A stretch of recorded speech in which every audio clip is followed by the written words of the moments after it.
Hey guys, in today's episode we're going to work on this headlight switch bezel. As you can see, it's broken and it's on back order, and basically I am ready to put the whole dash back together and I can't because of this thing, because it's on back order. So I decided to fix it myself. Maybe this will help you guys out too. This will be a short, quick little video on how to fix this. Okay guys, so first things first, this is an old broken light switch on the car. We have a new one. So this goes in behind here like so. And then this thing is supposed to go on like that. And then this is supposed to screw into it, which is what holds it in place. So in our case, this bezel here is broken, see? Okay, so there it is, right? So this goes on like this, and then this screws in, right? Screws in here like so. See what I mean? Just like that. And see, the problem is that this thing here, since the back of it's missing, this will just go right through, see? So I got an idea on how to fix this. Okay, so on this part here, I'm not exactly 100% sure how this is supposed to be because this is all kind of broken. So we're just gonna smooth all this out so it's perfectly flat here. Like I said, I'm not too sure how it was originally, but we're gonna smooth that out. We're gonna start with that. Okay, so we're basically just taking a drill with a carbide tip, and then that'll allow us to just kind of smooth this out. Okay, the back of this isn't perfect either. Like I said, I mean, this is kind of damaged, so in our case, it is what it is. So there it is, nice and flat on the inside, so that should work. And it's also nice and flat on this side now. We did the best we could with what we got.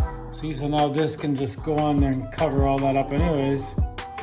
Just like that. Okay, so what we're gonna do now is repair this guy here.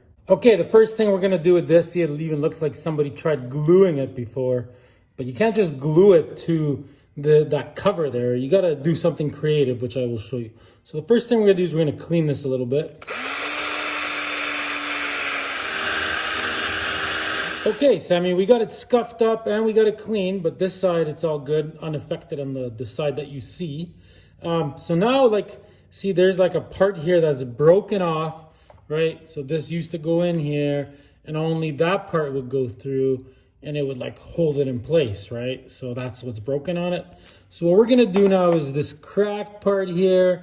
See, it's hard to tell on camera, but it's like uneven. It's got some high spots. So we're just gonna take that carbide tip and we're gonna just make this, like, take this high spot off, make this smooth. Okay guys, so as you can see, we got this nice and level now. So now we're gonna take a washer like this and see, that just fits in there perfectly now. See what I mean? So what we're gonna do is, like, the hole is obviously too small. So we need to make that hole big enough so that can fit through there. So let's do that right now. You can, I mean, use a drill bit. In our case, we're just gonna use this carbide tip. We'll put it in a vise and just make it bigger. So I'll do that right now, guys. Okay, wasn't super easy, but we got it. So that fits in there perfect now. So now what we gotta do is, in order for the glue to stick, the JB weld, which is what we're gonna use, we gotta scuff all this up. We can even use 40 grit sandpaper. Okay, there you go, see what I mean? So now the glue has something to bite into, because if it's flat, it can just kind of flake off. But this way, the scratches, it will hang on to the scratches. So we're gonna take this thing, and inside of it, we're gonna do the same thing. We're just gonna sand a little bit in there. Okay guys, so I mean, it's all scuffed up. We got this thing, so that's gonna go in there like this. See what I mean? Okay, let's mix up some JB weld. Great stuff. This is the best glue, honestly, guys. So we're gonna mix some of this up right now. Okay, we're just gonna tape this up so we don't get any glue on the nice parts.